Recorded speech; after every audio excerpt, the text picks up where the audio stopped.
हर बार घर जाने से पहले मैं जानबूझकर अपने बाल गीले कर लेता था, फिर पूरी तरह थका हुआ होने का नाटक करता था। इस तरह मेरी माँ को लगता था कि मैं स्विमिंग पूल में खड़ी ट्रेनिंग कर रहा हूँ, लेकिन असल में मैं हर दिन अपने कोच के साथ इंटरनेट कैफे में गेम खेलने जाता था। मैंने ट्रेनिंग को कभी सीरियसली नहीं लिया, जब तक कि एक दिन जब मैं फिर से नाटक कर रहा था, अचानक मेरी मुलाकात लोकल स्विमिंग चैंपियन से हो गई। जीतने पर उसे जो एकदम नए हेडफोन मिले, उन्हें देखकर मेरे चेहरे पर जलन होने लगी, ये सोचकर कि मेरी माँ ने इस कोच को हायर करने के लिए लोन कैसे लिया। मेरा जमीर अचानक कचोटने लगा। इसलिए अगले दिन मैं इंटरनेट कैफे गया और कोच से मुझे स्विमिंग चैंपियन बनाने के लिए ट्रेनिंग देने की गुजारिश की, लेकिन कोच को लगा कि मैं स्विमिंग के लिए बना ही नहीं हूँ। उसने मुझे बुरी तरह डांटा भी। उसी पल सब बदल गया। मैंने पानी में अपना नेचुरल टैलेंट दिखाया। उसका रवैया तुरंत बदल गया, क्योंकि मुझ में उसे अपना छोटा रूप दिख रहा था, लेकिन उसकी ट्रेनिंग की तेजी ज्यादातर लोगों की बर्दाश्त से बाहर थी। सुबह 3 बजे वो मुझे घसीट कर स्विमिंग पूल में ले गया। कभी कभी जब मैं पानी में जाता था तो मैं 10 घंटे से ज्यादा वहीं रहता था। जब मैं पूरी तरह थक जाता था तब भी उसके चेहरे पर जरा भी हमदर्दी नहीं होती थी। अगर मेरे मूवमेंट सही नहीं होते तो पिटाई तो होनी ही थी। मुझे पीटने के बाद वो प्यार से मुझे बाहर खाने पर ले जाता और ये बात बताता, चैंपियन बनने का मतलब था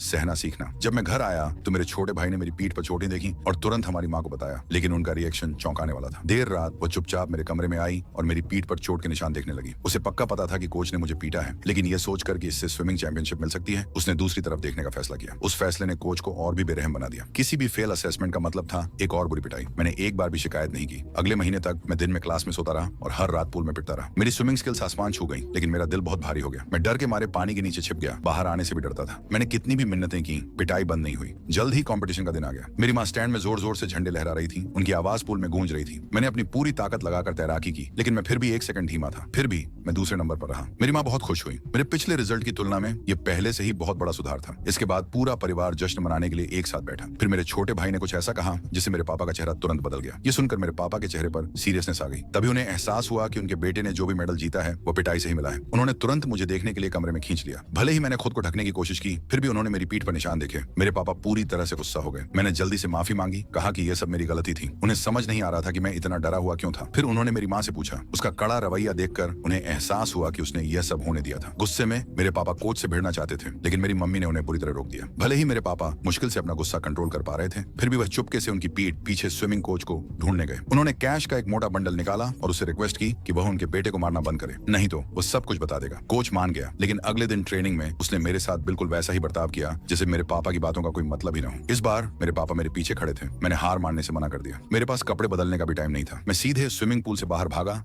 तब तक भागता रहा जब तक मैं अपने पापा के काम की जगह पर नहीं पहुंच गया। मेरे अंदर की सारी फ्रस्ट्रेशन आखिरकार फूट पड़ी। समझ नहीं आ रहा था। मुझे स्विमिंग बहुत पसंद थी। मुझे पता ही नहीं चला कि यह अचानक कब ऐसी चीज बन गई जिससे मुझे नफरत हो गई। मेरे वापस आने के बाद मेरी मम्मी को पता चला कि मैं भाग गया था। उनके इमोशंस फूट पड़े। इस वजह से मेरे मम्मी पापा में बहुत देर तक बहस होती रही।